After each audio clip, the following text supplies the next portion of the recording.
Hi, Cooper. Thanks so much for joining us today. Thanks for having me. We're really excited to have you here because your story is so interesting. You really took your passion and incorporated your vocation with it. Well, I think, to start off with, I had people in my life that really encouraged me to be fearless. So growing up, I think all kids get different kinds of messages about not doing things and staying within the box, and I wasn't one of those kids. My grandmother was a pretty powerful influence for me. She was a teacher when women weren't teachers. That was a long time ago. Right. And she pretty much encouraged me to go for my dreams. So talk about your employment history, how you came to be where you are today. Well, dovetailing back to my grandmother, in high school I had a high school guidance counselor who told me that the best thing I could hope for was to go to trade school, which there's nothing wrong with that. But I think that, when you say no to a lot of things to a kid, they start to follow that. So she encouraged me not to listen to those people. So I ended up going to college. I ended up going to grad school. And ironically, the counselor that told me that ended up being in one of my classes in graduate school. So I went on to become a counselor. I started a general store in upstate New York. At the same time? At the same time. I bought a house when I didn't have any money. I figured that out. And then, I burned out in counseling for a while. And I decided to go into country music, which is something that I love. So you were lucky enough to have someone in your life that encouraged you to choose your own path. What do you tell someone that doesn't have a cheerleader? As you know, in your own craft, everything is about relationship. And if you're able to connect with people who are like-minded, I think energetically we find those people. So people who don't have cheerleaders, if you're open, if you keep your mind and heart open, you will find those people and they'll find you. You don't seem like a very fearful guy. You get up every morning and it seems to me as though you go out and you create your life. What kind of tools do you think people need to draw from in order to have that happen for them? Well, I think what's crucial is, first of all, I do have fear. I had fear coming in here this morning. It's how your relationship to fear is, I think. And I think that, as a friend of mine in Nashville said, you have to dare to stink. You have to have a willingness to put yourself out there, to fail and learn from your failures, because that's where wisdom ultimately comes from. I think in Einstein's, all of his experiments, there was an inordinate percentage of experiments that failed, but actually as a result of that, he learned and created even better things.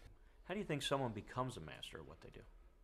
Well, I have this little, when I counsel people in one of my other many hats, I always say that time plus repetition equals mastery. You need to give yourself enough time. You need to keep repeating, and over time you become better and better at it. You don't go into the gym and bench press 450 pounds on the bench press. You have to work your way up to it. It's the same idea. So how do you incorporate your dream, your passion, which is music, into your everyday life? I'm sure, as you said, you still have other responsibilities. You have 2 other careers. I've been listening to stories of people for many years. And in my writing of the lyrics, those stories live. And that's one way of integrating the two.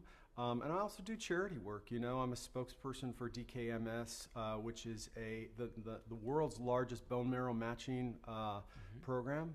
And I wrote their theme song. In fact, tomorrow night I'm performing that theme song in front of a big auditorium. Should be fun. But so that's a way of merging things that are very, very near and dear to me from those other aspects in terms of helping people, inspiring people, and help creating change. That lives in every one of my songs. Oftentimes, people get stuck in a situation, they get stuck in a career, they get stuck just in life in general, they get in a rut. How do you think your story can inspire others to keep moving? Pain and misery are a great motivation for people. And although I wouldn't encourage someone to get to that point, I would encourage someone to identify when those flags start coming up in terms of, that can be expressed in so many different ways. Weight gain, addiction, boredom, poor work productivity. Those are all kind of symptoms, I think, of being stuck.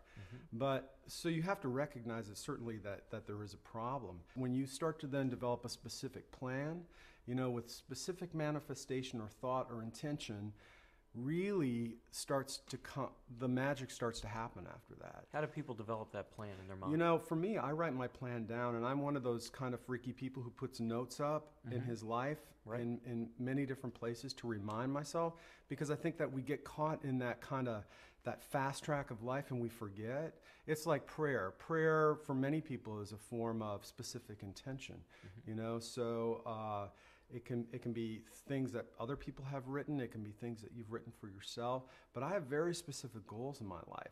And those goals can also change. I think that some people think that when you get into a specific plan, that can never change. But as you know, being able to adapt, assimilate, and be flexible, life happens. So how are you going to switch with that and adapt and still thrive in your life?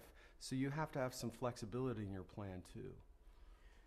So writing goals down to see them. Big time. Visibly. Absolutely. What do you think people could write down as a motivating force for them?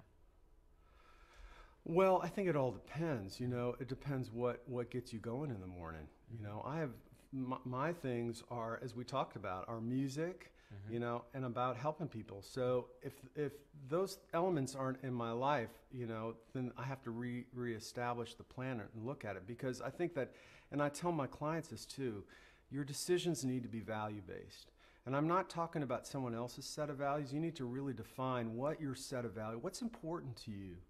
And when you're able to always go back to that set of values, you can make these decisions and these plans based upon these values. It's called value-based decision making. What's important to me? And when you're making decisions that aren't part of that, you're in trouble. Someone comes to you and says, "I'm stuck."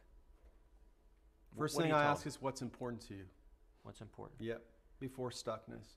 Because I guarantee you that as we start to circle back into their life, somewhere along the line, they weren't listening to their instincts and to their gut and their head in terms of what was important to them and what have they ever even clearly defined what their values are. And then when we're able to define that, you start looking back and you can see that their decisions weren't based on those values. Right. So we're told what's important to us. Yes. Media tells us. Right. Our teachers, your teachers told you. Right. So how do you get rid of those messages in your head that people hear constantly? You can't do that. You shouldn't do that. I mean, should is huge. Should is huge. Should is huge. So how do someone get rid of that? I mean, I know listening to your music, I hear inspirational stories within your music. Yep. And people can take some things from that. But how else?